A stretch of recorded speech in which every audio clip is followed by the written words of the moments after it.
ます。今日はですね、6日目になりますね。皆さんも心より歓迎いたします。沖縄は連日とてもいい天気で、いい天気というかとても暑い日が続いていますけれども、その中ずっとご出席くださいます皆様も心より感謝いたします。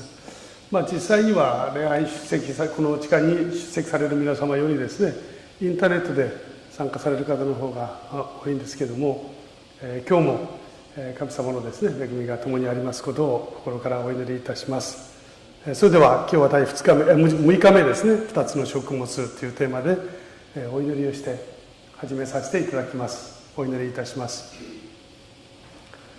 主なる神様、あなた様の恵みを心より感謝いたします。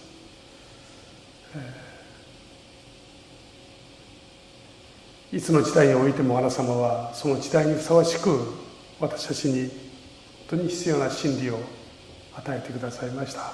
そしてこの時代すべての方々が知るべき、まだ述べ伝えていくべきメッセージをとても単純に生活の中で実際のその実生活の中で表すことのできる信仰の証、そして大切な真理を共に信仰の原点に立ち返り学ぶことができますことを心より感謝いたします。講師として連日休むことなくご奉仕くださいますチェ先生の方、神様が特別に御手を添えてくださって健康を支えてくださり、この計画しました20日間全ての日程をあなた様の御導きのうちに進めていくことができますようにお守りください。まだ礼拝堂で出席される皆様、インターネット配信を通して出席される皆様、お一人お一人の上にも特別な主の導きとまた祝福があって、共に神様が私たちに与えてくださる恵みの数々を体験できる良き時間とさせてくださいますようにお祈りいたします。今日もこの時間を感謝いたします。イエス様の皆によってお祈りします。アーメン。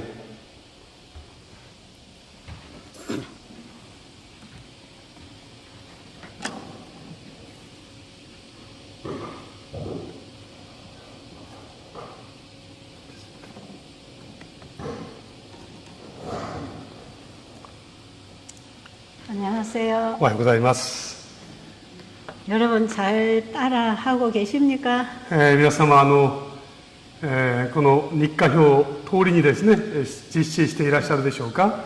어떻게 자기에게 적절하게 따라해야 되는지를 우리 단톡방에 공지란에 보면 계속 일과표를 올려놓고 있습니다.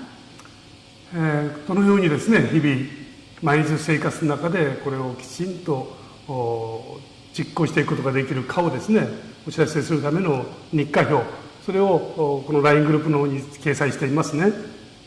네, 누구든지 따라 실천해보면 어느 쪽에든지 몇 군데 좋아지는 것을 경험하게 될 것이에요. どなたでもですねそこに書いてあります通りに忠実に実行されるならばですね、さまざまな形でご自分にふさわしくこの変化を体験することができます。 네, 여기 참석하신 어떤 분은 기침이 나고 목에 가래가 끼어서 한 3일간 과일식을 지금 하고 있는데 가래가 멈췄다고 합니다. ある方からですねご連絡をいただきましたけども、3日間断食をしておられますけど、普段とても咳が出て痰がずっと出ておられた方がこの3日でですね今痰が止まっているということをですねお知らせくださいました。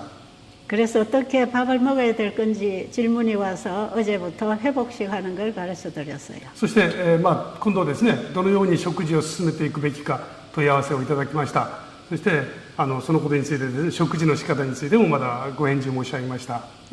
실천하면서 이런 경험들이 일어나는 분들은 좀 단톡방에다가 자기 간증을 올려주면 서로가 공유해서 도움이 될 것 같습니다. 今実は200名以上の方がですね、この LINE グループに入ってますけれども、皆様が実際にどのような形で始めておられるのか、こっちは全くわからないんですね。ですから、実はこういう断食を始めましたという方はですね、遠慮なく LINE グループに載せていただいて、そういうことを共有することができれば嬉しく思います。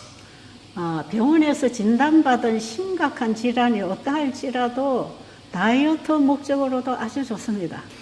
例えばですね、病院に行って何か重いものを診断を受けられたとしてもですね、診断を受けて病名がなかったとしてもですね、皆様のダイエットのためにもとても役に立つはずです。 그리고 이뻐지고 싶은 분들도 상당히 도움이 될 거예요. そしてですね、とてもきれいになられます。 피가 깨끗해지기 때문에 우리 몸 전체에 새로운 회복이 일어납니다. 血液がですね、とてもきれいになりますので、私たちの体全体にもですね、とても役に立ちます。 특히 알레르기성 체질을 가진 분들 이번에 체질 개선을 하게 될 거예요. そしてアレルギー体質を持っている方ですね、この度この体質の変化を見ることができるでしょう。 자가 면역성 질환으로 여러 가지 고통을 당하고 계신 분들 하나로 이 길을 따라 회복됩니다. 自己免疫障害を持っておられる方ですね、そういう方もこの方法で行えば、良き結果を得ることができます。 이렇게 해서 건강이 회복된 사람들 얘기를 하려면 끝이 없이 할 수가 있거든요. このような話はですね、もうたくさんあるんですね。その例を挙げますとキリがありません。 그런데 이런 치유된 사례담을 얘기하다 보면 시간이 그냥 다 가버리기 때문에 어떻게 되는가를 설명해 드리고 있는 것입니다. ところがですね、こういう例話こういう話をですね、例話として挙げますと、キリがありませんので、具体的にどのように、その実行していくべきかについてですね、申し上げております。 여러분 오늘 6번째 강의 제목은 두 가지 음식이지요. 今日ですね、今日は6回目のですね、講義になりますね。はい。 우리가 テーマは2つの食物です。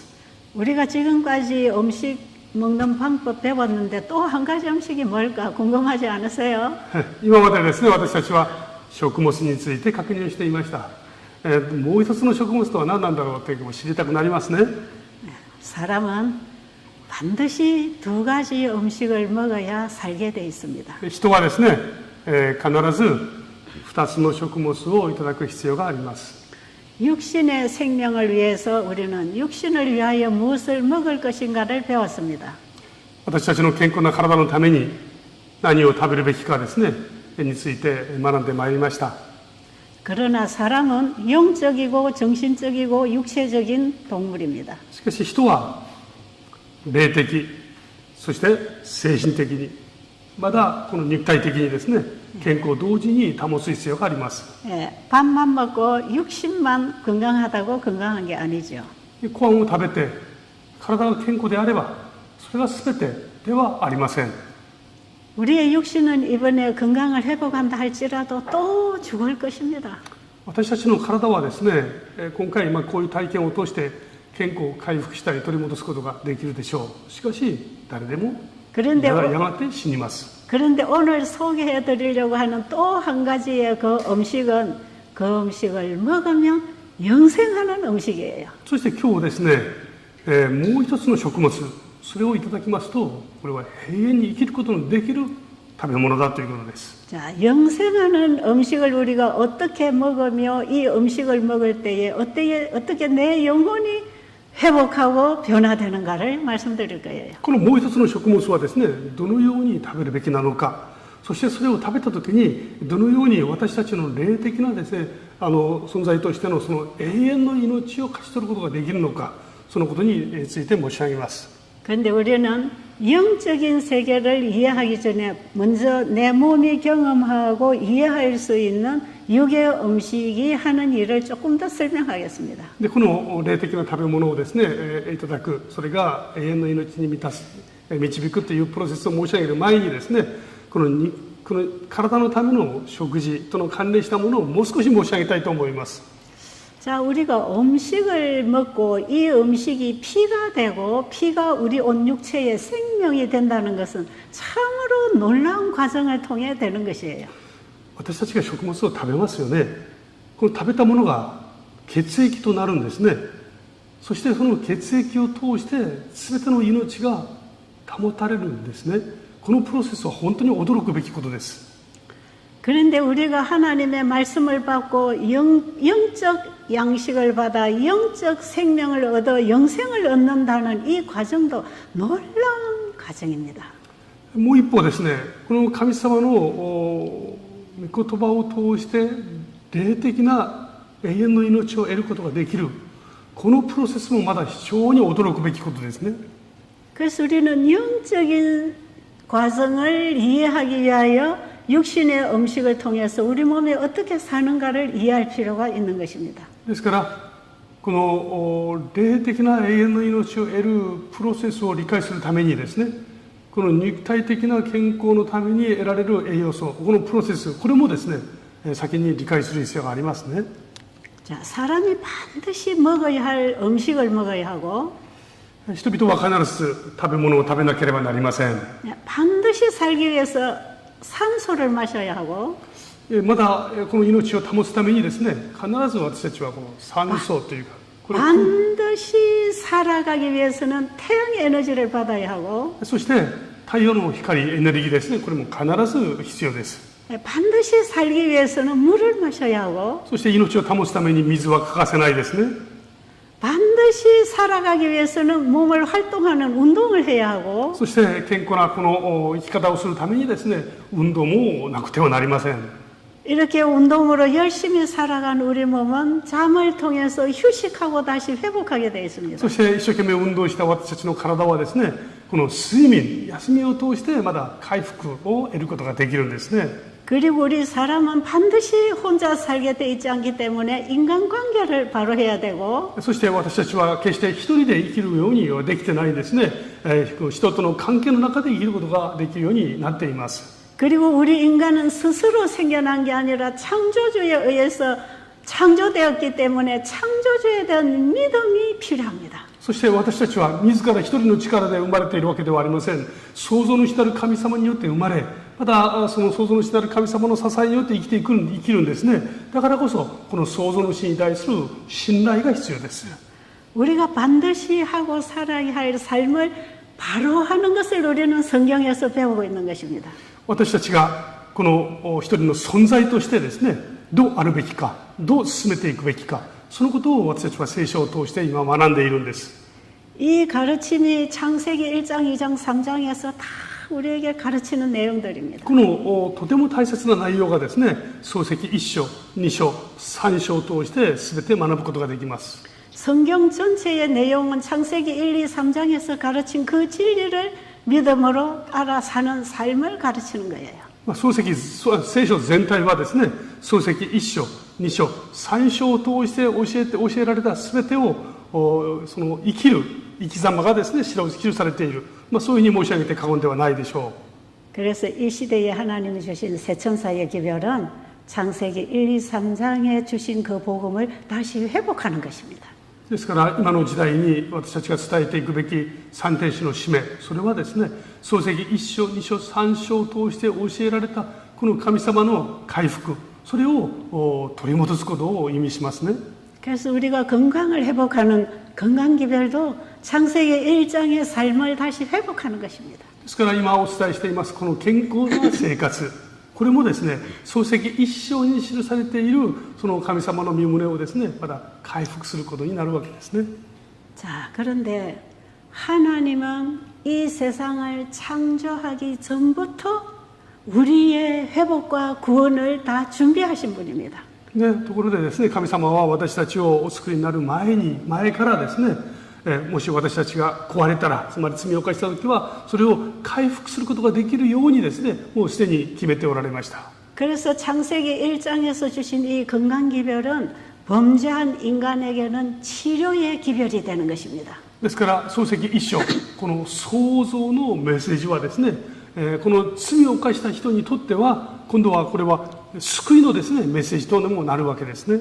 하나님이 창조하신 피조물 세계는 햇빛과 공기와 운동과 자고 활동하는 이 모든 생활이 그들을 살게 하는 생활이었어요.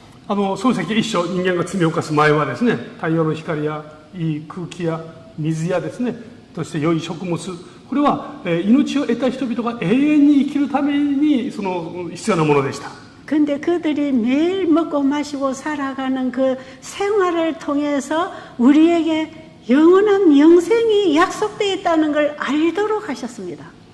その永遠の命をですね、得た人々は、その神様によって与えられたものを通して、まだ自分たちはですね、神様によって永遠の命が与えられているということを確認することができる、いわゆるその、良い教科書でもあったんですね。 그래서 우리는 창세기 1장에서 하나님이 주신 건강 기별을 받고 이해하면서 영생을 얻을 수 있는 길을 찾는 것입니다. ですから漱石のその真理を通して今罪に陥った私たちはそれらのメッセージを通して永遠の命を取り戻すためのですねこの知恵を得ていますね。 사실은 하나님이 창조하셔서 우리에게 보여주신 모든 것들은 보이지 아니하는 영적 세계를 열어주는 하나의 매개물입니다. 私たちが今見るすべてのですね神様の創造によって作られたすべてのものは永遠の命を見るためのですね入り口なんですね。 그래서요 마태복음 13장에 예수님이 설교하신 설교는 전부 비유로 설교하셨죠. ですからマタイの福音書13章以下を見ますとですねイエス様が説教をしておられますけれども多くの説教が全部例え話を用いられました。 예수님은 천국에 관한 얘기를 이 땅에 우리가 보고 배울 수 있는 사물을 통해서 설명해 주셨어요. この御国のですね、その真理を私たちの生活の周りにある目に見えるものを通して例えておられたんです。 이 건강기별도 똑같은 이치로 우리에게 주신 겁니다. この健康のメッセージ、これも全く同じですね、道をたどります。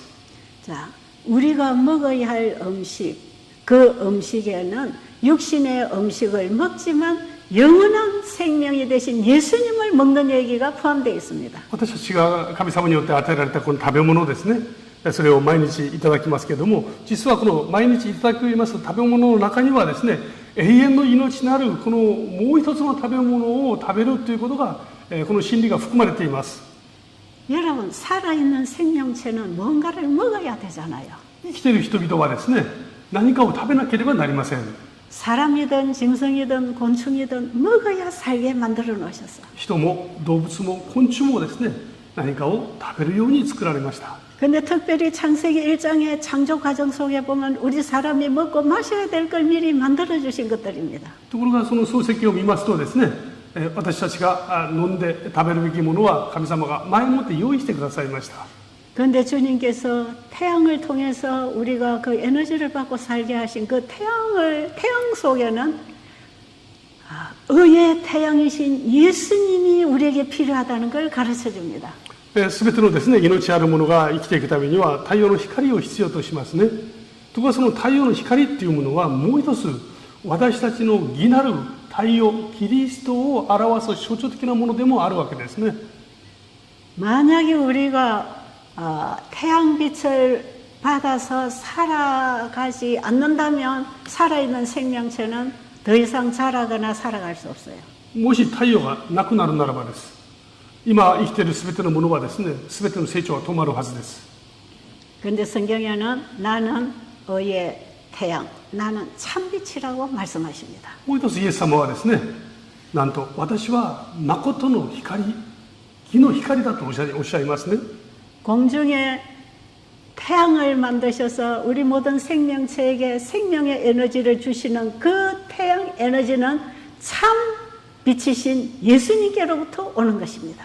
この全てのですね、食物、その植物や命に、その命を維持するために必要な光、太陽から来ますけれども、この太陽の光はですね、神様から来てるんですね。 그래서 우리는 보이는 물질을 통해서 주신 그 생명 에너지가 바로 창조주신 그분께로 왔다는 것을 배우게 되는 것이 이 건강기별이에요. ですから、この目に見える光ですね、この光がなんと創造主たる神様によるからこの届けられている、与えられているということを通して、私たちはですね、全てが神様から与えられているんだということを学びますね。 주님께서 창세기 1장에서 우리에게 식물성을 먹으라고 말씀하신 그분이 우리의 음식이 되신다는 약속입니다. 創世記一章を見ますと、神様は私たちに食べるべきものを与えてくださいました。そして同時にですね、イエス・キリストご自身も私たちの食べ物であられるということを合わせて教えられます。 우리에게 먹을 음식을 창조해 주셔서 그걸 먹고 우리를 살게 하시는 그분이 우리에게 영생을 주는 음식이 되겠다는 것 아닙니까? 私たちが食べるべきものをですね、私は食べなければなりませんけれども、食べるべきものを用意してくださったイエス様が、今度はですね、ご自分自身を食べ物として与えてくださる、永遠の命を与えるためにですね。 여러분, 오늘 이 강의에 들어오신 여러분은 이 음식 하나를 통해서 우리의 영원한 생명의 양식이 되신 예수님을 만나도록 되어야 합니다.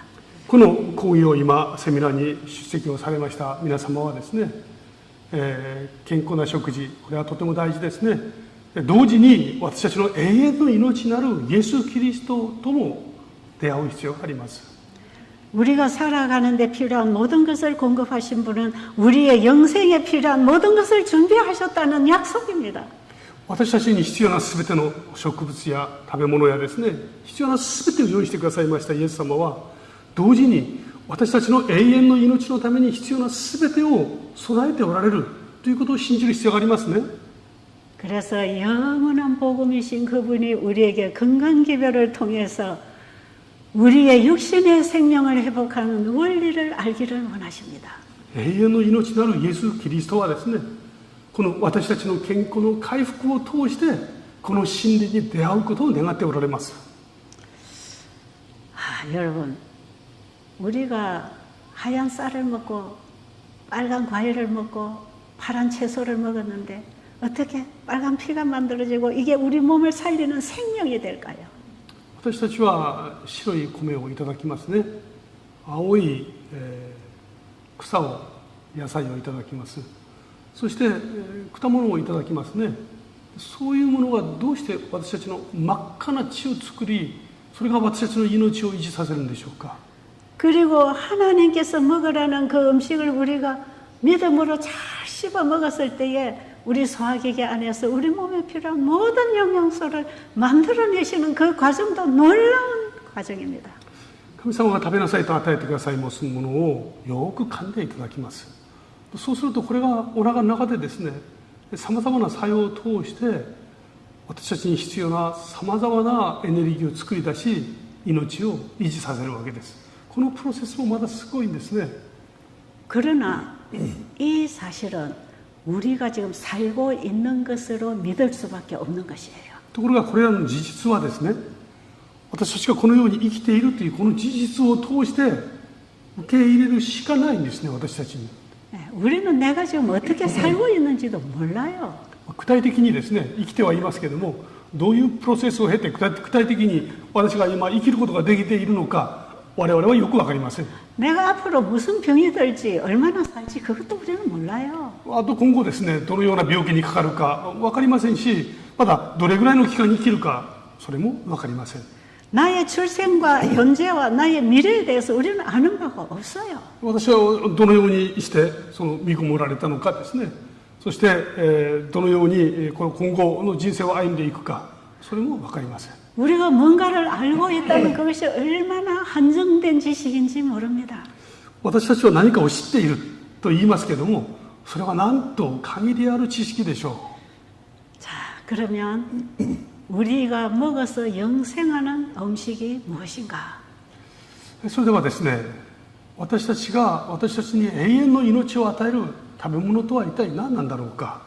요한복음 6장 51절을 읽어드리겠습니다. ヨハネの福音書5章、6章ですね、51節の言葉をご紹介いたします。私は天から降ってきた生きたパンである。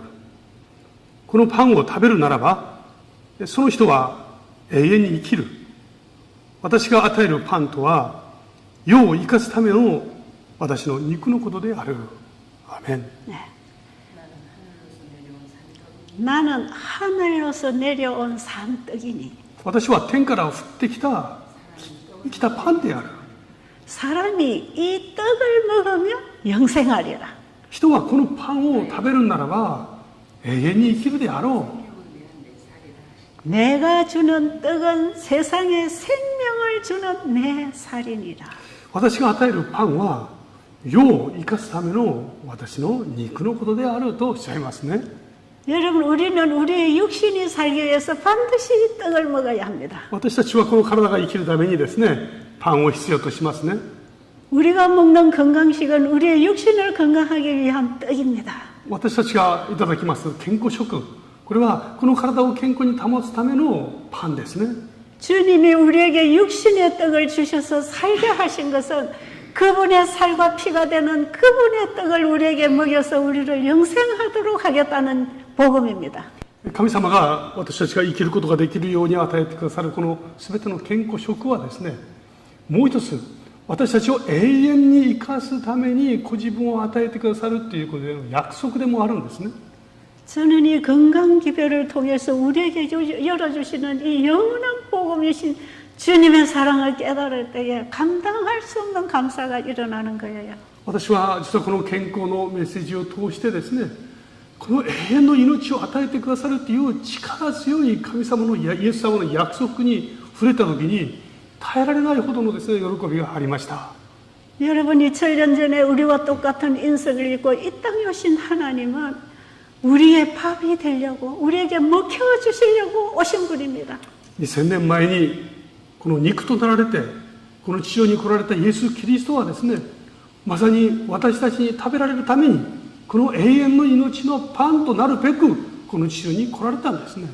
죄로 죽어가는 우리가 다시 살 수 있는 것은 그분의 살을 먹는 것밖에 살 길이 없었습니다. この罪人となってですね、死ぬしかない私たちにこの生きるべき道はですね、その方を食べるほかなかったんですね。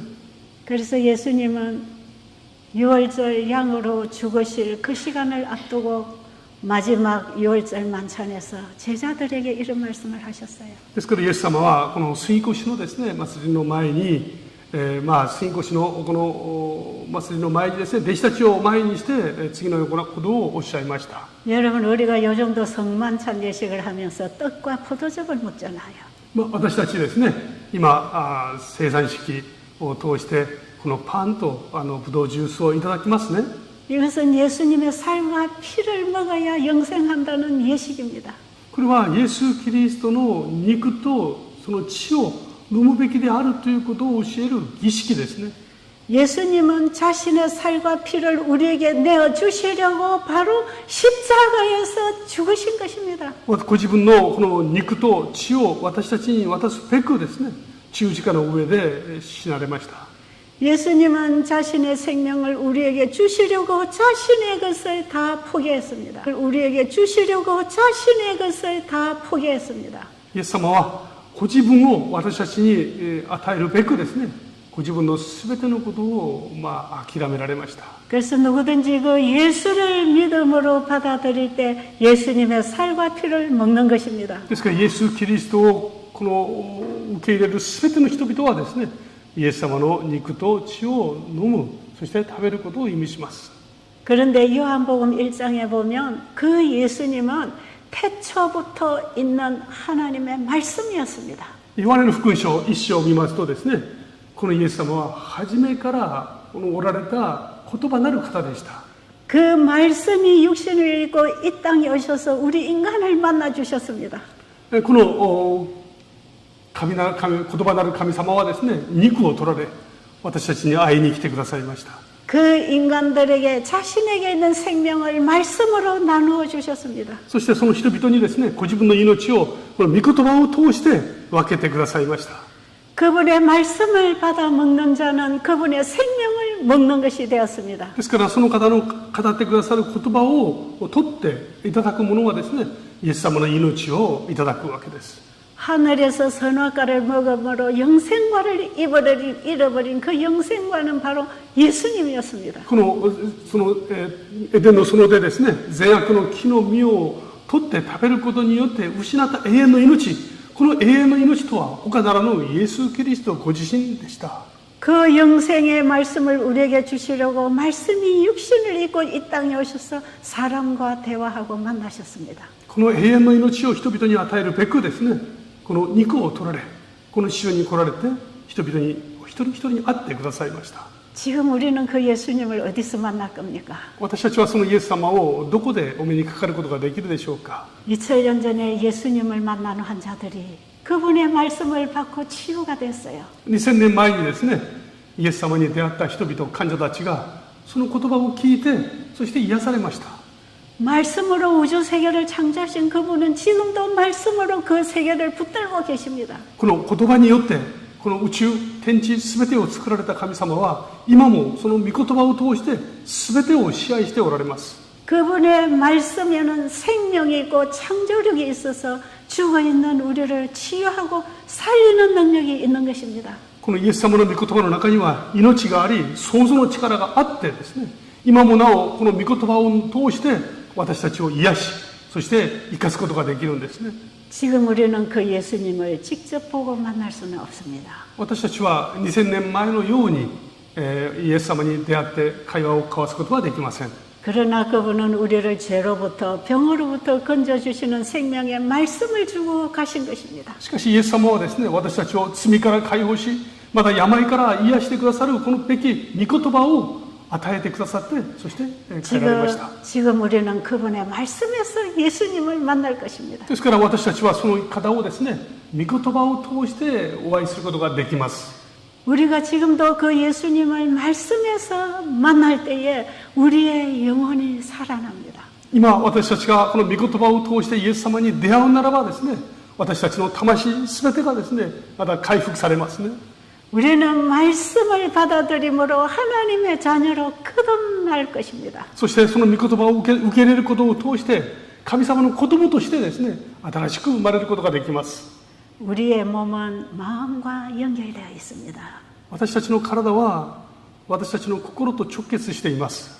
우리의 마음이 하나님의 말씀을 만나 그분의 생명을 받게 될 때 우리 몸도 깨어납니다. 私たちの心がイエス様の言葉に出会って、そしてそこに新しい真理に気づいたときに私たちの体もまたこの回復されますね。 저는 중증 암 환자들을 만날 때에 반드시 예수님을 만나라고 권합니다. 私はこの重いがんのですね、がんを患っている方々にお会いするたびにですね、必ずイエス様に出会ってくださいというふうにお勧めいたします。 몸의 암이 너무 많이 크고 체력은 떨어지고 먹어도 소화 흡수가 안 되고 육신의 음식으로는 살릴 수 없는 환자들이 많습니다. 実はこの食事を取ることができずですね、水もまともに飲むことができない、本当にこの体を維持することができないような方々ですね、その方々には本当にこの霊的なキリストイエス様にお会いすることが本当に大事なんですね。 이런 사람들에게 인간으로서는 해줄 말이 아무것도 없어요. その方々に対して私たちにできることが果たしてどれほどあるでしょうか。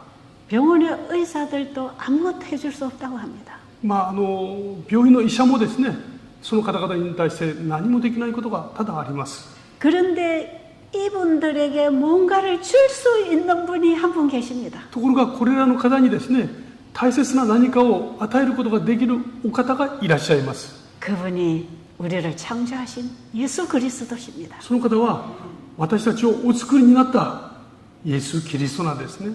그 예수 그리스도를 믿음으로 내 안에 받아들일 때 우리는 다시 삽니다. そのイエス・キリストを私たちが信仰を持って受け入れるときに私たちは生き返ることができるんですね。 우리의 육신은 어차피 죽을 몸이기 때문에 언젠가는 죽을 것이지만 私たちの体はですね、いつかは必ず死ななければなりません。そういう限界を持っています。 하늘로서부터 온 산떡이신 예수님을 받아 먹었을 때 우리는 영생한다는 복음이 와 있는 것입니다. この天から来られました生きたパンなるイエス・キリストをいただくときに永遠に生きることができるっていう力強い約束がここにありますね。 자, 이 복음은 환자에게나 건강한 사람에게나 이 땅에서는 누구에게나 주어진 영원한 복음입니다. このイエス・キリストによって与えられる福音、これは病の人も健康な人もこの地上に生きるすべての人々に与えられた約束なんですね。 그 예수님의 생명을 우리가 어떻게 받을 것인가? このイエス様の命をどのようにして受け取ることができるでしょうか。 말씀으로부터 받아들여야 됩니다. この御言葉によってですね、受け入れる必要があります。 자, 실물교훈 38페이지 있는 말씀 읽어드리겠습니다. 実物教訓ですね。実物教訓にあります御言葉をご紹介いたします。信仰によって言葉を受け入れる者は神の命と品性そのものを受けているのである。どの種もその種類に従って実を結ぶ。正しい状況のもとに種をまけばその中にある命が芽生えてくる。朽ちない御言葉の種を信仰によって心に受け入れると神の品性と命に似た品性と命とが実るようになる。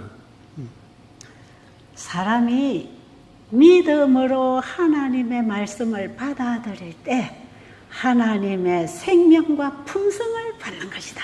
この信仰によって神様の御言葉を受け入れるならばですね、それはすなわち神様の命と品性を受け取ることになります。 여러분 누가복음 8장 11절에 보면 이 씨는 하나님의 말씀이라고 합니다. ルカによる福音書8章11節を見ますと、この種は神様の言葉であるとあります。 하나님의 말씀을 씨로 비유했습니다. 神様の御言葉を種と例えました。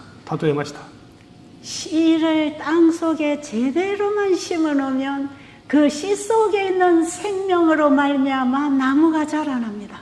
この種をですね、土の中にきちんとちゃんと植えさえすれば、その種の中にある命がですね、大きな木となります。 여러분 이 과정도 놀라운 과정이 아니에요. このプロセスはなんと驚くべきことでしょう。 여러분 농부는 하나님이 기르시는 농사에 봉사하는 사람들이에요. 農夫ですね、百姓ですね。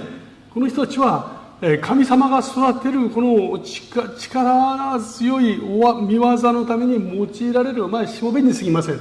날마다 씨를 뿌려서 열매를 거두어 우리가 양식으로 먹고 사는 그 비유에는 우리에게 영생을 얻는 복음이 들어있는 것입니다. 私たちが毎日ですね、食物を食べて、そして健康に生きることができる。この実物教訓の中にはですね、神様の言葉をいただいて永遠の命を得ることができるという大事なものが教えが含まれています。 자, 우리가 영생에 들어가려면 우리가 잃어버린 하나님의 품성을 다시 회복해야 합니다. 私たちが天の国に帰るためにはですね、失った品性を取り戻す必要があります。 이 품성은 우리에게 영생을 얻을 수 있는 자질입니다. でこの品性はですね、永遠の命を取り戻すための質と言えます。 그런데 하나님과 똑같은 품성을 우리 인간이 만들어가기에는 불가능합니다. しかし神様と同じ品性をですね、私たちが自分の力で、育て上げることはこれは不可能です。 우리 인체의 생명의 순환을 우리 인간의 힘으로 하기에는 불가능한 것과 똑같습니다. 私たちの体の中にあるこの命をですね、自分の力でこれを維持させるなんてことはこれはできないですね。それと同じです。 하나님이 주신 음식을 우리가 먹음으로써 그것이 피가 되고 생명이 되어서 우리 인체의 생명체들을 관리해주고 있는 것입니다. 神様がくださいましたこの食物を私たちは食べるだけですよね。そうするとそれが体の中で必要な全てを作り出して、そして我々は生かされるわけですね。 마찬가지로 하나님의 말씀에는 하나님의 생명과 하나님의 품성이 들어 있습니다. ですからそれと同じように神様の言葉の中には神様のこの命と品性が含まれています。 우리가 하나님의 말씀을 믿음으로 내 마음밭에 받아 심으면 하나님의 풍성과 생명의 작용을 경험하게 됩니다. ですから神様のこの御言葉をですね、私の心の中にこう受け入れると、神様の命と品性の作用、この成長をですね、経験することができますね。 여러분 씨가 땅에 들어가면 맨 먼저 뿌리가 생기잖아요. まあこの種を土の中に植えますと、一番最初に根っこが最初生えますね。 그 뿌리는 그 씨가 가지고 있는 생명으로 말미암아 만들어집니다. この根っこはですね、なんとこの種が持っている命によってそこから作り出されるものです。 그리고 어느 정도 가면 이제 떡잎이 나고 가지가 생기고 꽃이 피고 열매가 맺습니다. そしていよいよ時間が経ちますと芽が出て葉っぱが出て、そして実がなった花が咲いて実がなりますね。 이 모든 과정이 일어나는 것은 하나님이 자연을 통해서 주신 그 모든 에너지를 받음으로 되는 こ 것이지만 の全ての過程はですね、神様が与えてくださいましたエネルギーを得ることを通して起こる出来事です。 이런 천년계의 조건을 다 갖추어야 되는 것은 사실이지만 そしてこの自然界にある全ての条件を満たすときに初めて実現するものではありますね。 실제로 나무가 자라는 것은 그 씨앗 속에 넣어주신 생명의 역사에 따라 되어진 것입니다. でその実際にこの目に見える成長段階はですね、この根っこの中にあります、この種の中にあります命そのものがこの命の作用として成長していくプロセスになりますね。 그래서 여러분 사과나무에 씨를 심으면 사과나무가 나와서 사과 열매를 맺는 것이고 ですからリンゴの種をですね、土の中に植えますとなんとリンゴの木ができますね。 오렌지 씨를 심으면 오렌지 나무가 자라서 오렌지 열매를 맺잖아요. そしてオレンジの種を植えますと、そのなんとオレンジの木が木として成長し、まだオレンジの実を結びます。 그 씨가 어떤 생명을 가지고 들어가느냐에 따라서 그 나무와 열매를 맺는 것입니다. この種が持つ性質ですね、その命の性質に従ってそれにふさわしく成長して実を結びます。 우리의 육체의 생명도 하나님이 우리에게 주신 그 음식을 먹음으로 말미암아 하나님이 원하시는 건강과 생명을 누리는 것입니다. 私たちのこの体も神様が与えてくださいましたこの命に従ってですね、その命が持つ本来の力を持って永遠に生きることができるわけですね。 그런데 우리가 건강식 해가지고 아무리 육신이 건강하게 산다 할지라도 우리는 또 죽음을 향해 살아가고 있는 것입니다. 一方どんなに健康な食事をしても私たちはまだ死に向かって生きることも事実です。 그렇기 때문에 우리는 영생하도록 우리에게 주신 양식을 먹어야 합니다. ですから永遠に生きるように与えてくださいましたこの永遠の命の食物ですね、これを必ずいただく必要があります。 우리에게 영생을 주시는 음식은 예수 그리스도십니다. 私たちに永遠の命を与えてくださるための食物、これはイエス・キリストです。 그래서 그분은 내 살을 먹고 내 피를 마시는 자는 영생을 가졌다고 합니다. ですからイエス様はですね、私の肉を食べ私の血を飲む者は私の命を持っているとおっしゃってくださいます。 그리고 그 영생을 가지고 우리 살아가다가 죽어서 무덤에 사라져도 다시 그 생명으로 말미암아 부활시켜 주실 것입니다. そしてその命を持ってですね、私たちがやがてこの地上で命をなくして、墓の中に入ることがあろうとも、その持っている永遠に命を持ってまだ復活して永遠に生きることができますね。 여러분 우리가 살고 있는 이 세상은 우리의 육신으로 영원히 사는 세상이 아닙니다. 私たちが生きていますこの世の中はですね、この体を持って永遠に生きることができる世の中ではありません。 우리 인간이 죄로부터 잃어버린 하나님의 생명과 하나님의 품성을 받아서 우리는 하늘에 가서 영원히 살 것입니다. 罪によって永遠に死ぬしかない私たちがですね、神様によって与えられました新しい命を持ってやがて、天に行って永遠に生きることが約束されています。 그래서 우리가 살아있는 동안에 영생하는 생명을 얻기 위해서 육신의 건강이 필요한 것입니다. ですからこの生きている間にこの永遠の命を必ず勝ち取るためにですね、この体の健康が必要になってきます。 그래서 하나님께서 이 세천살 기별과 함께 주신 건강 기별은 육신의 병을 고쳐서 오래 살게 하는 데 목적이 있는 게 아닙니다. ですからこの三天使の使命をと共に与えてくださいましたこの健康のメッセージはですね、健康な体を持ってこの地上で長く幸せに生きることを最終的な目的としているわけではありません。 우리의 정신과 우리의 육체가 건강해야 하나님을 알아가고 하나님 말씀을 받는데 힘을 얻는 것입니다. 私たちのこの体も私たちの精神も健康であってこそですね、永遠の命を与えてくださる神様の御言葉を力強く受け取ることができます。 제가 처음에 이 일을 시작할 때에 어떤 분이 도움을 요청해 왔습니다.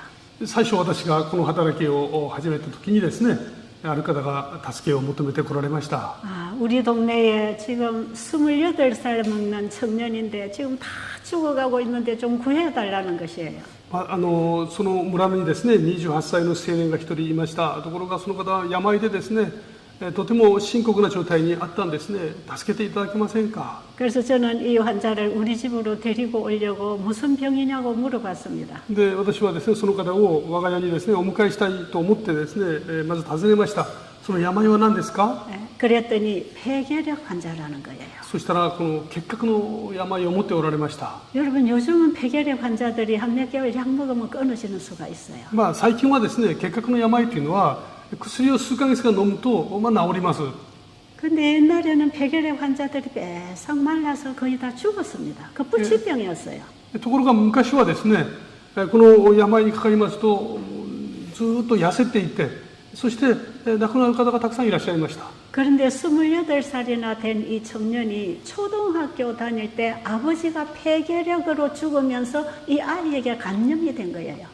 でこの28歳になった青年はですね、小学生の時に父親がこの結核で亡くなられたんですけども、その時この結核菌をもらっていたようですね。そして28歳で発症していました。 그래서 얘는 초등학교 때부터 병이 들어가지고 학교도 제대로 못 가고 지금 27살이 되었는데도 결핵 말기 환자가 돼 있어요. ですからこの体が弱かったためにですね、学校にもまともに通うことができなかったですね。そして28歳の時にはもう非常に深刻な死の前に直面するような体になっていました。 그래서 제가 그 집을 방문하게 됐습니다. その家を訪ねました。 제가 살고 있는 베델 수양원에서 가까운 이웃의 동네에 있는 환자였어요. ちょうど私がその時いましたこのベテルのですね、療養院の近くに住んでおられました。 제가 그 집을 방문했을 때에 방문을 열어보니까 저 방에 이불을 깔고 누워 있는 환자가 있었습니다. 訪ねてみましたらですね、部屋の奥に布団を敷いて横になっていました。 얼굴에 핏기가 하나도 없이 흰 종이같이 창백했어요. この顔色はですね、まるで真っ白な紙のように真っ青な色をしていました。 그리고 살이 다 없어져서 이 얼굴을 보면 해골을 보는 것처럼 뼈만 보였어요. 本当にかなり痩せていてですね、顔は人の顔形をしていませんでした。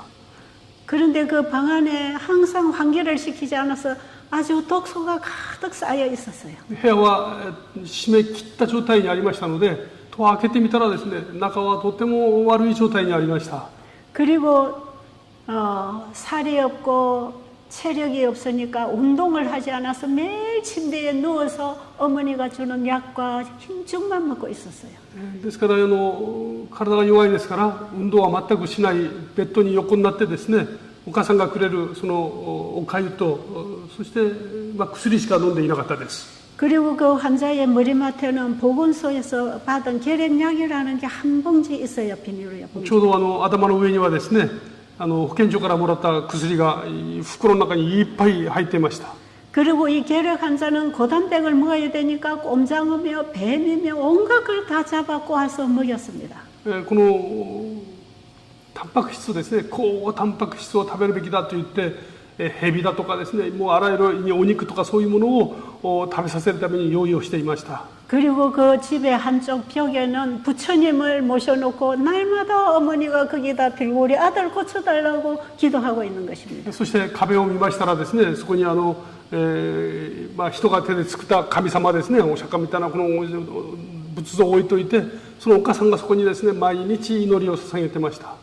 그런데 그 아들은 점점 죽어가고 있었어요. ところが息子はどんどん弱っていて、とても危険な状態にありました。 그 어머니가 빌고 있는 신도 그 아들을 고칠 수 없었습니다. お母さんが一生懸命祈っていたその神もですね、その息子を助けることはできませんでした。 이 아들이 복음소에서 받아온 이 계량약도 이 아들을 치료하지 못했어요. 保健所からもらったその薬もその息子をですね、助けることはできなかったですね。 그리고 온갖 짐승들을 잡아다가 단백질을 먹여야 돼서 먹였지만 그것도 치료되지 않았어요. そしてあらゆる動物をですね、取ってきてそれをタンパク質を食べましたけども、それもその息子には役に立つものではありませんでした。 그런데 홀로 사는 어머니에게 아들은 이 아들 하나고 밑에 딸들이 2명이 있었어요. このお母さんにはこの息子の他にですね、下に娘が2人いたんですね。 그런데 어쨌든 이 아들을 살리고 싶었어요. 一人息子ですからどうしても助けたかったです。 그게 어머니가 할 수 있는 모든 데는 다 찾아다니면서 약을 구해 먹였지만 점점 죽어가고 있었어요. ですからお母さんはですね、どんな方にでもその息子を助けるべくありとあらゆる薬を求めて息子に飲ましていました。効果がなかったです。 제가 그 집에 갔을 때에 그 어머니가 그 안타까운 마음을 울면서 얘기를 했어요. その家を訪ねた時にそのお母さんがですね、それまでのその苦しい思いを私に涙を流しながら訴えておられました。 그래서 제가 그 어머니 손을 잡고 이렇게 얘기했습니다. 私はそのお母さんの手を取ってですね、次のように申し上げました。 어머니, 지금까지 어머니가 애써온 그 모든 것들은 아들을 고칠 수 없는 약이었습니다. お母さん、本当に今まで大変でいらっしゃいました。ところがそれらのもので息子を助けることはできません。 그리고 지금 어머니가 빌고 기도하고 있는 저 부처 신도 아들을 치료할 수 있는 신이 아닙니다. そしてお母さんが一生懸命拝んでいるあの石の神もですね、息子を助ける力を持っていません。 이것은 사람이 만들어 깎아서 세워놓은 우상입니다. これは人の力で削ってですね、そこに飾っているものに過ぎないんです。 그런데 진짜 아들을 고쳐줄 신이 있습니다. ところで本当に息子を助けることのできるお方がいらっしゃいます。 그리고 진짜 아들이 치료받을 수 있는 약이 있습니다. そして息子さんが本当にこの健康になることのできる薬があります。 그러게 어머니가 눈물을 닦고 아니 그런 게 어디 있습니까? 그래. そしたらお母さんはですね、涙をこう拭きながら、そんなものが本当にあるんでしょうか。 예, 그 신은 천지를 지으신 신입니다. その方は他ならぬこの天地を作られた方なんです。 그분에 관해서 성경에는 잘 기록해놨습니다. その方についてこの聖書は詳細に記録しています。 그리고 그분이 우리 사람을 창조하신 분이기 때문에 사람을 고치실 수 있는 신이십니다. 作られた方だからこそ癒すこともおできになります。 그리고 그분이 우리를 다시 살릴 수 있는 생명 에너지들을 천연계 가운데 창조해 주셨습니다. そしてもう一度この生きることのできるエネルギーをです力をこの作られた世の中にはいっぱい満たしてくださいました。 이제 그 하나님께 기도하고 그 하나님이 주신 치료제를 받고 회복할 수 있습니다. このお方に私心から願いつつ、その方の知恵によってですね、この回復に向かわせましょ 그렇게 치료받고 싶으세요? う。そのような方法を願っておられますか？ 아, 그러면요. 그런 좋은 분이 계시면 저는 그렇게 하겠습니다. そういう方があるならぜひともお願いいたします。 그런데 그 하나님은 나 외에는 다른 신을 섬기지 말라고 하셨습니다. ところでその神様はですね、私の他に神があってはならないとおっしゃいます。 왜냐하면 다른 어떤 신도 도움을 줄 수 있는 신이 없기 때문입니다. なぜかというと、この他のいかなる神もですね、実際にその助けるだけの力を持っていないからです。 우리 인간에게 직접적인 도움을 줄 수 있는 분은 천지를 지으신 창조의 하나님밖에 없기 때문입니다. 私たちに直接この癒しの力を与えてくださることができるお方は全てを作られた創造主である神様のほかないからです。 그래서 그 하나님께 기도해서 그 하나님이 치료하시도록 하려면 다른 신은 버려야 합니다. ですからその方にですね、心から願って癒しを与えられるために願うならば他の神を持つべきではありません。 그렇게 하실 수 있겠습니까? それはおできになりますか？ 네, 우리 아들만 고쳐주면 뭐든지 하겠습니다. 息子を助けてくださるならば何でもします。 그러면 어머니 이 방의 한쪽에 이거 만들어 세우는 이 우상은 다 갖다 버려야 합니다. ならばここにありますこの偶像はですね、全部取り払っていきましょう。 그런데 이 어머니에게는 이거 결정하는 게 쉽지 않았어요. ところがそのお母さんはですね、それを行うことは容易なことではありませんでした。 내가 집에 모셔놓고 평생 섬겨오던 신인데 이걸 버려서 내가 혹시 화를 당하면 어쩔까 이런 염려가 있었어요. これは私が一生涯この拝んできた神なのに、これを捨ててしまってですね、何か変な災いでもあったらどうしようという心配がありました。 그래서 저는 그 어머니에게 어머니가 섬기는 이 신은 화도 복도 줄 수 없는 무기력한 우상입니다. 私はですね、この神はお母さんに何かの災いを与えたり祝福を与えたりすることを全くできない神ですから大丈夫です。 어떤 신의 형상이다 이 말이죠. 何かの形に過ぎません。 이것은 무슨 신인지도 모르고 비는 신이다 이 말이죠. ところがこの神がどういう神なのかも全く知らずに一方的に拝んでいる相手に過ぎません。 그랬더니 그 어머니가 좀 잠깐 생각을 하시더니 예 이거 다 버리겠습니다. そのお母さんはですね、しばらく考え込んで分かりました。これ全部片付けます。 그래서 우리가 함께 방문 간 사람들이 이걸 다 뜯어서 마당에다가 옮겨놨습니다. そして一緒に訪問に行った人々がですね、それを全部取っ払ってその庭先に出しました。 그리고 어머니 또 이거 버릴 거 없습니까? お 그랬어요. 母さん他にはいらないものはないでしょうか。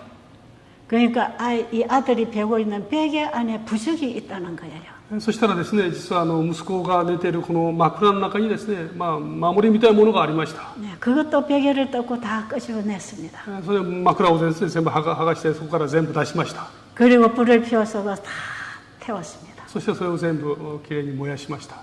그리고 이제 그 집에 있는 두 아이들하고 아들하고 어머니와 우리가 같이 함께 예배를 드렸습니다. そして息子さんとですね、2人の娘さん、お母さん一緒に座って礼拝を捧げました。 지금도 살아계시고 우리에게 직접 도움을 주시는 그분에게 예배하고 기도하는 거예요. 今も生きておられ、私たちを助けてくださるその方に礼拝を捧げ、そして祈りを捧げました。 이제는 아들을 창조하신 하나님이 고치실 것입니다. この息子を作られた方が癒されます。 그러니 그 하나님이 치료하시는데 사용하는 치료제를 이제는 받아야 합니다. ですから神様がこの息子を癒してくださるためのこの癒しの材料をいただきましょう。 그것이 깨끗한 공기, 깨끗한 물, 햇빛, 운동, 건강식, 과일식 이런 것들이 우리를 치료하는 치료제입니다. このきれいな水ですね、きれいな空気です。そして果物、健康の太陽の光、そして運動、それらのものがきれいに治すためのとても大切な材料です。 하나님께서는 그분이 창조하신 창조물 속에 우리의 필요한 양식을 다 만들어 주신 것입니다. 神様は作られたすべての中に私たちの必要をすべてを満たしてくださっています。 그런데 이 청년은 누워서 운동도 안 하고 환기도 안 시키고 그 독한 약만 먹고 하니까 위가 다 흐려서 설사를 하는 그런 상태였습니다. ところがこの青年はですね、部屋は閉め切っていますし、その運動は全くしませんですし、食べるのはですね、強い薬ばっかり飲んでますから胃を全部壊していますよね。下痢ばっかりしていました。 그래서 저는 그 어머니에게 내일은 이 아들을 업고 저 뒷동산에 자리를 하나 깔고 거기 가서 눕혀놓으세요. 그랬어요. 明日はですね、この息子を背負って、日当たりの良いですね、この公園に行って寝かしておきましょう。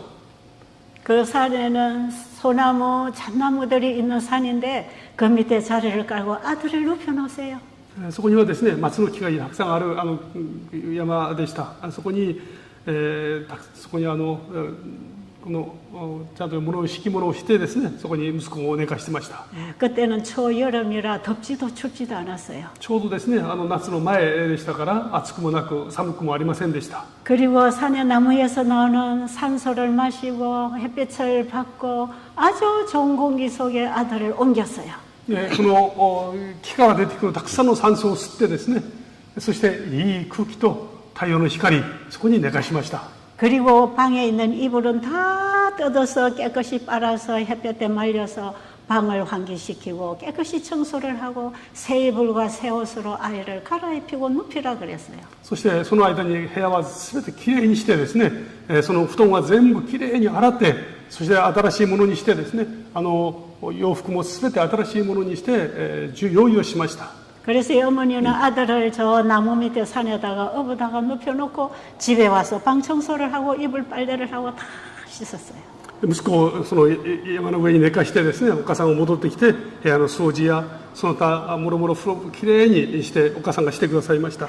그리고 저녁 때 해가 지기 전에 아들을 업어다가 이제 새 불에 목욕을 시켜서 새 옷을 입혀서 거기 눕혀놓으라 그랬어요. そして夕方になりますとですね、息子をまだおぶってきて、そして新しい布団や新しい洋服を着せて新しい寝床にですね寝かしました。 그리고 저는 또 다음날 저녁에 와서 그렇게 했는지 안 했는지 확인하고 또 하나님의 말씀을 가르치고 예배를 드렸어요. 翌日のですね夕方来て、お母さんに、その通りにしたかどうかを確認をして、そして夜一緒にまた礼拝をいたしました。 그리고 이 아이가 먹던 약이고 음식은 다 버렸습니다.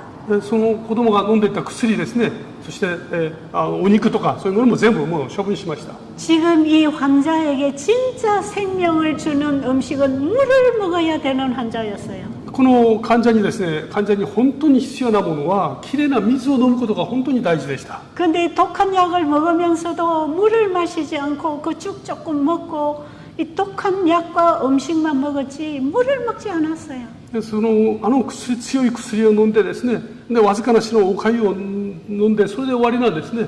水は飲んでませんでした。 여러분의 몸에 수분이 부족하게 되면 면역력이 뚝뚝 떨어집니다. 体に水分が足りなくなりますと免疫力が著しく落ちていきますね。 여러분 내일 강의 시간에는 제가 물을 어떻게 먹어야 되는지 왜 먹어야 되는지를 가르쳐 드릴 거예요. 明日は水を飲みなさい。なぜ水を飲むべきなのか、どのように飲むべきかについてお話をします。 그래서 이 청년에게 계속 물만 하루 종일 먹이라고 그랬어요. この青年にですね、お水を一日ずっと飲ませました。 그리고 그 다음 날도 물을 먹이면서 또 산에다가 업어놓고 방 청소를 하고 내려오면 목욕시켜서 옷 갈아입히라 그랬어요. そして翌日もですね、また山の上に寝かして、そして、部屋をきれいにして、でまた戻ってきたらお風呂を入れて、そして新しい服を着せて寝かす。 그런데 이틀 동안을 아들을 업어다가 올리고 업어다 내렸는데 3일째 가니까 아들이 지 발로 걸어왔어요, 집에까지. でそのように2日間ですね、それを行ったんですね。山にこのおぶって移動させて寝かして部屋を掃除してまた連れてきてという。ところが3日目はですね、息子が自分の足で降りてきました。 그때까지 이 아이가 먹은 음식은 물밖에 없습니다. その間にその子が食べたものは、口にしたものは水しかありませんでした。 극한 이 탈수 현상이 와 있었기 때문에 일단 물을 계속 먹여야 됐어요. 非常に極めてひどい脱水状態にありましたので、水をずっと飲ましたんですね。 그런데 이제 어머니가 업어다가 나무 밑에 놓으면은 그늘에 오래 있으면 춥잖아요. 그럼 얘가 스스로 노력해서 일어나서 저 햇볕에 가서 누워 있는 겁니다. この山の上に寝かしておきますとですね、時間が経ちますと日陰になりますよね。 日陰になりますと寒くなりますから、自分でそこから張ってですね、光の方にこう移ったりしてこう動いていました。 또 햇볕에 한참 있으면 햇볕이 뜨거우면 또 일어나가지고 그늘로 기어갔어요. で太陽の光にずっといますと今度暑くなりますね。ですから今度自分で張って影の方に移ったりしてました。 몇 달 동안 운동을 안 하고 가만히 누워 있으니까 혼자 일어나 앉을 힘도 없었어요. 何ヶ月もですねずっと寝たきりでしたので、自分で力で座って起きて座ることすらできる力がありませんでした。 그런데 산에다 갖다 놓고 물을 먹이고 햇빛을 보고 신선한 공기를 마시고 하니까 이 머릿속에 생기가 돌아오기 시작했어요. ところがその山の上に寝かしてですね、そこでいい空気を吸って太陽の光に浴びてお水を飲んでいたらですね、頭の中が元気になってきたんですね。 근데 햇빛에 하루 종일 있으려면 뜨거우니까 살라고 그늘로 기어갔어요. 太陽の下にいますと暑いですから苦しいからですね、自分の力で張ってですね、日陰の方に移動したんですね。 필요에 의해서 운동을 하게 되는 것입니다. わずかなものですけれども、必要に応じて自分で運動をしたんですね。 여러분이 생명체는 활동을 해야 순환이 일어나서 살아납니다. この命っていうのはですね、動いてからこそこの力を得て生きることができます。 그러니까 이 청년이 산에 가서 3일을 이루고 햇볕에 갔다가 그늘에 갔다 하니까 운동이 돼가지고 지 혼자 일어나서 집에까지 갔어요. この3日目ですね、山の上で日陰の方に移ったり光のその影の方に移ったりしてですね、これが運動になって帰りは自分で歩いて帰ってきたんです。 그 다음 날부터 과일을 먹이기 시작했어요. その次からは果物を食べさせました。그 다음에 한 일주일 후에 제가 그 집에 갔습니다. それから1週間経ってですね、その家に訪ねました。 네, 그때는 이미 과일 식사를 하다가 이제 밥을 먹기 시작한 때였어요. でちょうどその時はですね、果物をちょうど終えて食事をし始めた時でした。 그 이전에 약 먹고 죽 먹고 할 때는 먹는 쪽쪽 설사가 나왔는데 이제는 과일 먹고 밥을 먹어도 설사하지 않았습니다. そのまでに薬を飲んだ時はですね、もう薬飲んでおかゆを食べるたびに全部下痢をしてましたけども、今はそういうのは全くなかったです。 그래서 일주일쯤 후에 그 집에 갔더니 이 아이가 얼굴이 화색이 다 돌고 힘이 생겼어요. 1週間後にですね、行ってみましたら顔色はいいし、随分元気になってました。 그러면서 오늘은 내가 누워있는 옆에 어떤 아주머니가 깨밭을 매는데 내가 풀을 한 구랑 다 매주고 왔습니다. 그래. そしてですね、実は私今日は山に行っている時にあそこ見えるところでおばあちゃんが一人でですね、草刈りをしてましたので手伝ってきましたっていうわけです。 햇빛에서 운동을 해야 살아납니다. 太陽の光を受けて、そして運動してですね、元気を得たんですね。 환자는 움직일 힘만 있으면 움직여야 합니다. 患者はですね、動く力さえあれば動くべきです。 그 다음날도 그 옆에 밭 아줌마하고 놀면서 밭에 풀도 뽑고 놀았어요. そして山に行ってですね、その草刈りしている方と一緒にですね、おしゃべりをしたり手伝ったりしてですね、そこで時間を過ごしました。 저는 매일 저녁에 가서 예배를 드리면서 그 치료하시는 예수님을 계속 가르쳐 줬어요. 私は毎日夜ですね、行って、一緒に礼拝をしながらですね、この私たちを癒してくださるイエス様を紹介しました。 그래서 제가 한 20일쯤 가다가 저희 시어머님이 돌아가셔서 일주일을 가지 못했습니다. 20日間ぐらいですね、毎日訪問しましたけども、その時ちょうどですね、私の姑が亡くなられたので、1週間ぐらい訪ねることができませんでした。 근데 일주일 후에 가보니까 전혀 다른 사람으로 변해 있어요. そして1週間後ですね、訪ねてみましたら全く別人になってました。 얼굴에 화색이 돌고 피부가 통통하고 팔에도 살이 반은 더 붙어서 아주 좋았어요. 보기 좋았어요. 顔色は本当にいいし明るいしですね、随分体が元気になってこう肉がついてていい青年でした。 그래서 제가 놀랐어요. 私はびっくりしたんですね。 아니 이 며칠 동안에 이렇게 살이 찔 수가 있어. 이거 잘못된 거야. 그랬어요. 1週間たった1週間でこんなに変わるのと本当びっくりしました。 아니 너 못 먹다가 너무 많이 먹었어요. 부은 거 아니냐? あなた食べ過ぎたんじゃないのって心配がされるほどでしたんですね。 그래서 제가 팔을 이렇게 만져봤어요. 다리하고. 足と腕をですね触ってみました。 근데 붙지 않았어요. で腫れてるわけではありませんでした。 제가 안 먹었습니다. これ腫れてるわけではないんですね。 그러고는 다 살아나 버렸어요. もうとても元気になりました。 그래서 제가 한 번은 미국에 가서 그 의사들에게 물어봤어요. で私がですねアメリカに行く機会がありましたので、アメリカにいる医者に尋ねてみました。 아니 계력 환자가 단 한 달 정도 됐는데 이렇게 정상적으로 살이 이렇게 찔 수 있느냐? この結核患者がですね1ヶ月ぐらいでこんだけ体が元気を回復して、この太るということがありえますか？ 그런데 그 의사 선생님은 그래요. その時この医者の先生がおっしゃってました。 이 몸의 면역력이 살아나니까 계력균이 죽어버렸어요. この体の中のですね免疫力が蘇ってきますから結核菌が死んでいくんですね。 그런데 계력균이 죽으면 그 순간부터 먹는 쪽쪽 살이 찐답니다. ところがこの結核菌が死んでしまえばですね、その瞬間から食べるものがみんなこの栄養になっていきますね。 그래서 이 청년이 아주 정상적으로 되었죠. ですから体はとても健康な状態に戻りましたね。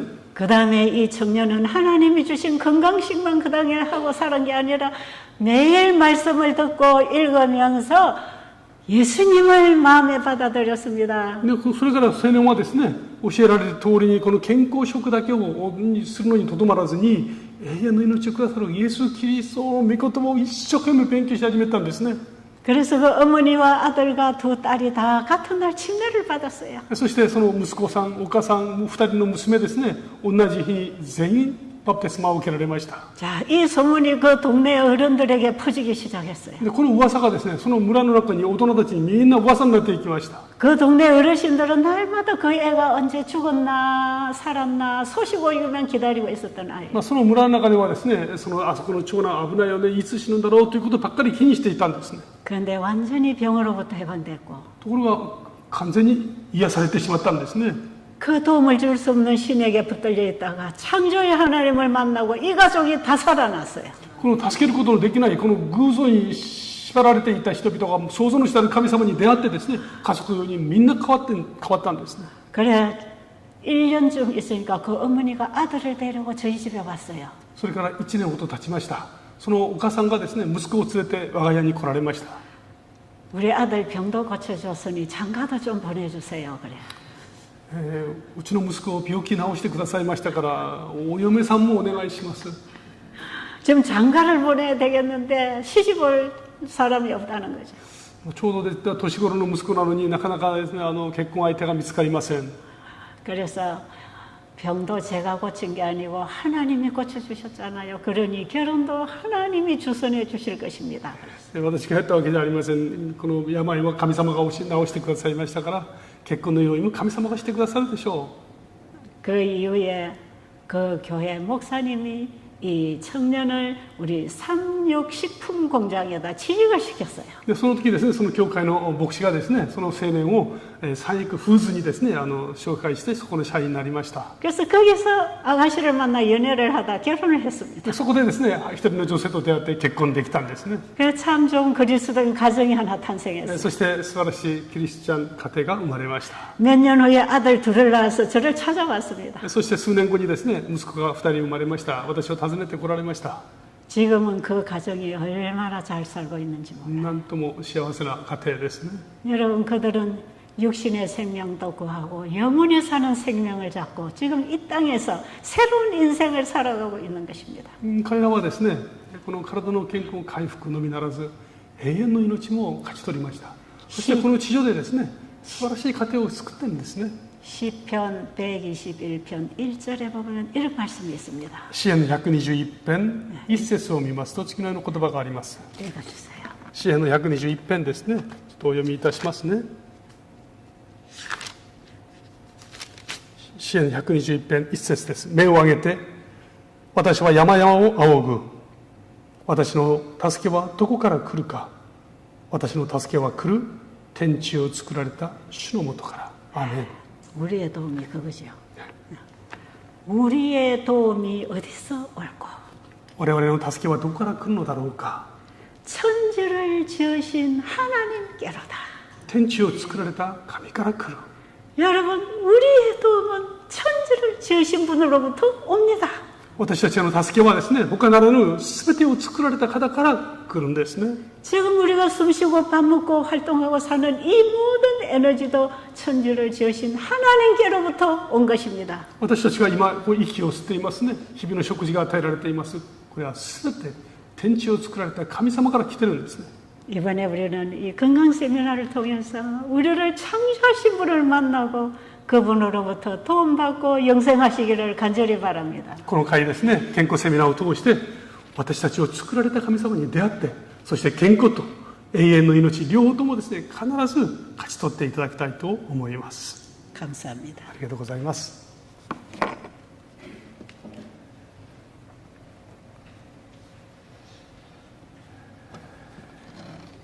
ありがとうございました。大切なメッセージを心から感謝いたします。明日はですね、先ほどおっしゃってくださいました水を飲みなさい、大切なメッセージですね。当たり前のように思っても改めて心得ることは本当に大事だと思います。それでは一言お祈りをして終わりにいたします。天地を作られました私たちの父なる神様、私たち憐れまれるべき罪人の罪を代わりに背負い、そして罪から命に、土から命に移してくださり、あなた様の子となるこの身分の回復を与えてくださいました。それでなおこの地上でのあらゆる苦しみを乗り越え、永遠の命に向かって力強く歩み出すことができるように、あなた様は必要な全てを助けを与えてくださいます。この度に与えられますこの健康セミナーを通して得ることのできる単純で明確な知恵、それを謙虚に受け止め、神様はあなた様の御前に全てを置いて、単純な真理からまた新たな真理を得ることができますように、みんなが本当に全ての方々が新しく生まれる、そのような恵みに満ちた時となりますように祝福してください。今日も感謝いたします。明日もまた明後日も引き続き主の恵みがあふれますように。イエス様の皆によってお祈りいたします。アーメン。お疲れ様でした。ありがとうございました。